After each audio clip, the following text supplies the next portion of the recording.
Hello, my name is Derek Protich and welcome to this video presentation. In this video presentation, we are going to look into the concept of the state. As we begin, let us look at the definition of a state. A state is defined as a politically organized body of people living in a defined territory and governed under a single political authority or government. What are the components that make up a state? A state is made up of several key components that give it legal and political identity. The following elements are what constitute a state: population, defined territory, government, and sovereignty. Let us look at the details of this. Population. Population, a state must have people who live permanently within its territory. The people form the basic foundation of any state. The size of the population does not matter, as it varies and can be large or small populations. Hence, there are some states which will have bigger populations while others have smaller populations. Define territory. A state must have clear and recognized geographical boundaries. This includes land, water, and airspace, among other natural resources within its borders. Territorial integrity is important for sovereignty and control. It ensures that citizens of another state don't intrude or trespass anyhow. Sovereignty. This is the supreme power of the state to govern itself without any external interference. It includes both internal sovereignty, control over domestic affairs, that is, and external sovereignty, that is, independence in international relations. Government. A state must have a governing authority to make and enforce laws which informs how citizens live. The government, through its different arms and institutions, maintains law and order, protecting citizens, and manages public affairs. Also, it can take different forms. A government can take different forms such as democracy, monarchy, or authoritarian rule. And also there is another form that is a hybrid form that is combines both democratic and authoritarian components. Let us now look at the evolution of Kenya as a sovereign state and the implications of governance reforms on national authority.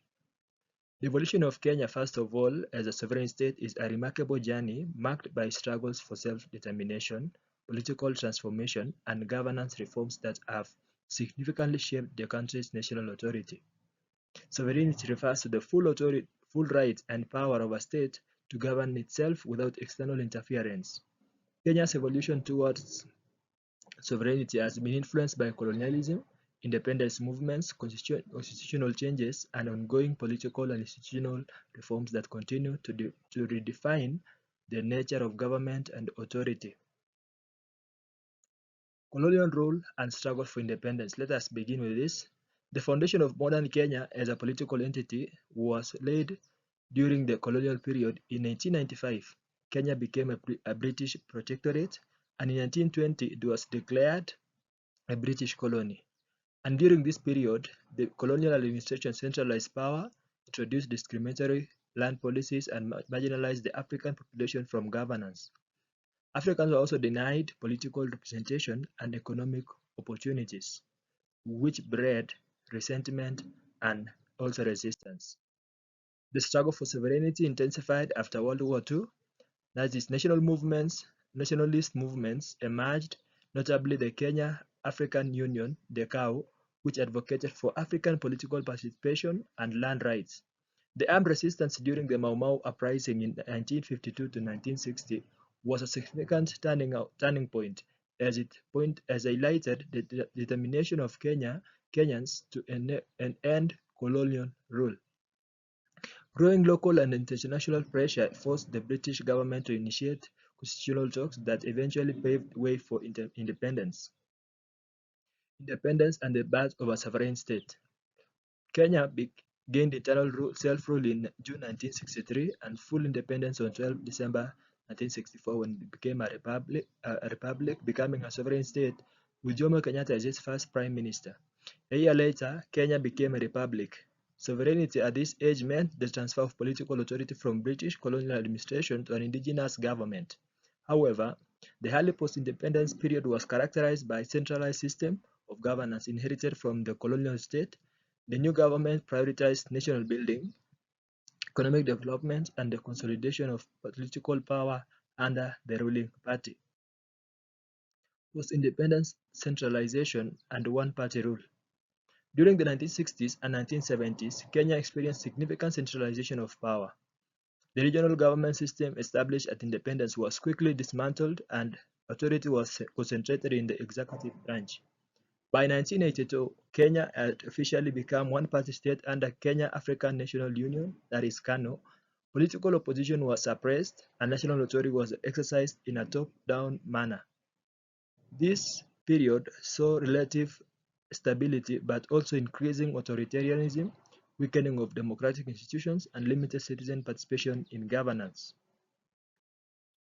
Liberalization and multi-party democracy. In the late 1980s and political early 1990s, internal demands and external pressures pushed for governance reforms. Economic challenges, human rights concerns, and the global trends towards democratization led to the reintroduction of multi-party politics in 1991. The first multi-party elections were held in 1992, marking a critical step in reshaping Kenya's sovereignty. The reforms sought to decentralize power, promote political pluralism, and enhance accountability. However, this period was also marred by ethnic tensions, weak institutions, and contested elections, reflecting the challenges of democratic transition. Constitutional reforms and devolution of power. One of the most significant milestones in Kenya's evolution as a sovereign state was the promulgation of the 2010 Constitution of Kenya. This new legal framework introduced extensive governance reforms aimed at strengthening democratic institutions, protecting human rights, and ensuring greatest citizen participation. A key feature was the devolution of power of 47 to 47 county governments, reducing the concentration of authority in the national government, and this reform enhanced local governance, improved service delivery, and gave citizens more control over their own affairs. The 2010 Constitution also redefined national authority by establishing checks and balances between the executive, the legislature, and judiciary. Independent institutions such as the Independent Electoral and Boundaries Commission (IEBC), the Ethics and Anti-Corruption Commission (EACC), and the Judicial Service Commission (JSC) were created to strengthen accountability and transparency. What are the what are the implications of governance reforms on national authority? Governance reforms in Kenya have had profound implications on national authority. First of all, the implication of governance reforms on national authority was that devolution shifted significant power and resources from the national government to county governments. This has increased political inclusivity, improved local development, and strengthened participatory democracy. However, it has also introduced challenges such as resource allocation disputes, coordination difficulties between national and county levels, and emerging forms of local elite capture. Second, government reforms have enhanced institutional checks on executive power. The judiciary has become more assertive in safeguarding constitutionalism and the rule of law. Parliament has also gained more oversight powers, limiting unilateral decision-making by executive. This has made national authority more accountable, though sometimes it leads to our struggle between branches of government. Lastly, governance reforms have also strengthened the legitimacy of the state by promoting respect for human rights and citizen participation. This has enhanced quality of democracy and improved Kenya's image internationally. However, persistent corruption, political polarization, and occasional electoral disputes continue to undermine the full realization of sovereign authority based on democratic governance. So that brings us to the end of our presentation. Thank you for finding the time to follow.